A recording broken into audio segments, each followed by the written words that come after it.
Hello, this is wmpyr here to talk about 8 techniques that you could use in a street situation. So originally I made this video many years ago. I don't know if it's still up, and I thought it'd be cool to re-tackle this question. And I think this is a good guide for you guys. You don't have to have the same techniques as me. I got this idea from watching world famous Jeet Kune Do instructor Paul Vunak's video, and in it he teaches 8 tools for the street. And once again, I thought that was a great guide. And so I ask you the question, what are your 8 techniques that you would use in a street situation, right?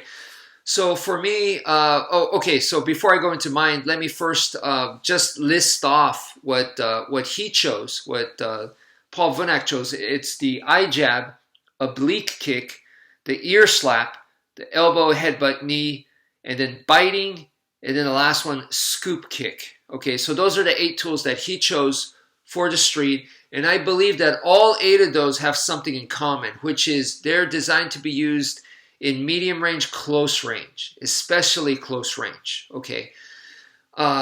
Because he comes from a Jeet Kune Do lineage, and if you look at Bruce Lee's method, like one of the most famous techniques is the side kick, the low side kick to the opponent's knee. How come that's not in here?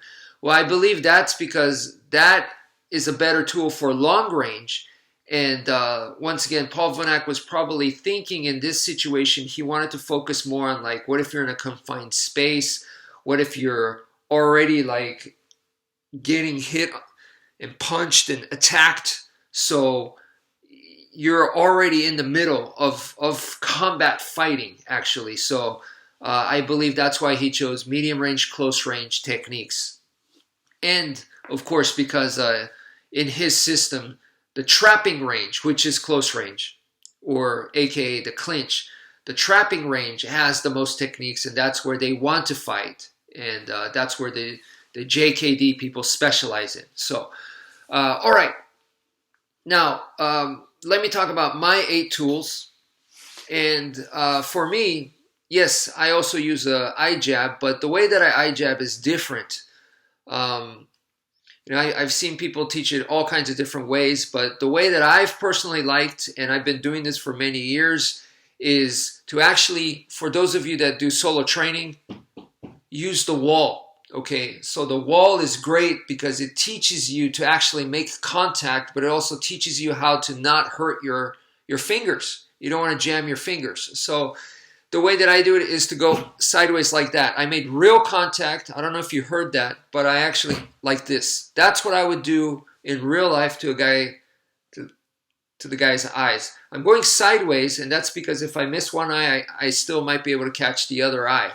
And I like making actual contact rather than just be all theoretical. So the next thing is the oblique kick. So all I gotta say about that is watch John Jones in the UFC, watch his fights, and you'll see the oblique kick is devastating. I'm surprised it hasn't been banned yet. It still seems to be legal. So that's Sensei Paul Vunak's choice. For me, the one that I like to choose is actually a 3-hit combo. You kick him in the knee, and then you scrape down with the side of your shoe, scrape down their shin, and then you finish with a stomp to the top part of the foot, right where the arch is the highest on the foot. So it's a 3-hit combo, and I got that from Fairbairn's combat manual, hand-to-hand combat manual, Get Tough. So that's right there. So it's that. I really like that technique. It is a combatives technique, and yeah, so that's one that I would use as one of my 8 tools there. So the next one is the ear slap, and the way that many instructors teach it, they teach it all kinds of different ways. So some people cup the hand, and others don't, and there's all kinds of ideas about it.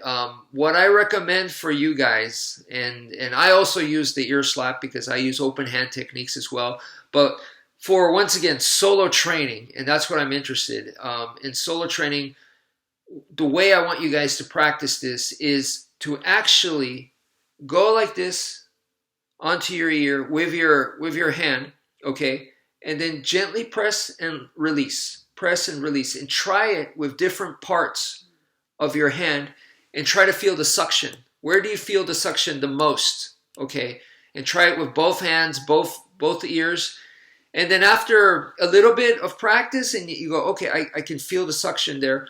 All right, then stop and don't practice it anymore for that day. And the next day you might want to take a break too, because you don't know if there's I don't want to say micro damage, but you don't want to hurt yourself. The ear is very delicate, so I would lay off of it. And then maybe, dude, you could come back next week and try it again, okay? So just be gentle to yourself. But to me, that is, whether going with theory or whatever, that all sounds great. But the best way for me is to actually do it gently, and you'll feel the suction. And you're going to notice that on certain areas of your hand is better suction than others, okay? So that's what I recommend as far as the ear slap. The next one is he goes into elbow. And what I liked about his system is he kind of went elbow, headbutt, and knee. They worked together, and that was beautiful. That was great. But in my system, I know a lot of people teach the elbow and they like the elbow, especially for realistic self-defense and everything, but I'm going to go a little bit different, and I'm going to tell you guys, if you've been watching my recent videos, I'm all about the forearm, and I've been telling you guys about the wedge technique. So the forearm, for me, I used to be an elbow guy. The elbow was kind of my secret weapon. I was landing elbows in full contact, and it's one of those, like, once you knock someone out with it, I never knocked anyone out, but I hurt people with it. And once you get that feeling, you kind of get addicted to it, and then you kind of almost rely on it, where you kind of constantly trying to do it, hunt it, and telegraphing it as well. But so for me, elbow was like that at one point. It was my to-go when things got rough and stuff. I would rely on it too much. And now I could tell you the elbow has been replaced with the forearm. The forearm all the way. For me, for my system. And I just want to tell you guys the beauty of the forearm. The forearm is amazing. And look, I'm not saying it's better than the elbow. There's pros and cons. But as far as Filipino combat goes, and that's my main style, my main background is Filipino combat. So in the Filipino martial arts, at the end of the day, this is a blade art. It's a blade style. And the forearm right here, this is your natural blade of your human body. This is the blade of your arm. So it kind of just works good for Filipino martial arts. So that's all I got to say about that. So guys, I highly recommend add the forearm. This is awesome. I'm not saying my style or Filipino martial arts people are the only people that use the forearm. No, there are plenty of people that use the forearm, but I believe I'm one of the few where I say forearm is the main weapon, the main tool in my style. Okay, so I'm going to flat out say that, because out of the 4 ranges of combat, I'm using it in 2, which is ground range and close range. And even as an entry from medium range into close range, so then it's 2.5. So I'm using it 2.5 out of the 4. That's more than 50%. So I got to say, forearms all the way. Anyway, so now let's go into headbutt. Personally, I'm not. Definitely, headbutt is extremely effective, but rather than smashing my head into somebody, what I recommend in self-defense is to actually use the head to grind rather than crunch. okay, and grind and control and manipulate the situation rather than trying to land one of these to knock the guy out. Okay, so that's just my personal opinion. Because why? Because in my method, we're going for minor attacks rather than major attacks. That's more of my theme. All right.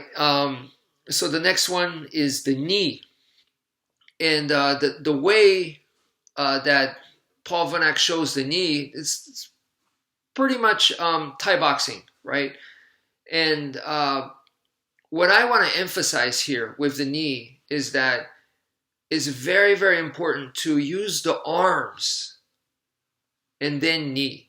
Okay, so don't just think, okay, I can just knee and the knee's going to take care of the situation kind of thing. What I'm trying to tell you guys is where you place your arms is extremely important. So first you have to check the opponent's arms, because I don't want to be, I throw a knee and they throw a punch and we're trading shots. I don't want to do that. Okay, so my arms need to check their arms. I need to cover that and make sure I'm safe and then throw the knee. If I have to, I will bear hug on top of their arms and then throw the knee. Okay, so that's more the idea. So I want to emphasize that. To just do the knee to the opponent, I'm not, that's not my method. Okay, so the next one goes into biting. And yeah, biting and eye gouging kind of, to me, go in the same category. And I did mention to you guys right now, in the very first technique was the eye jab, and that I actually use the eye jab.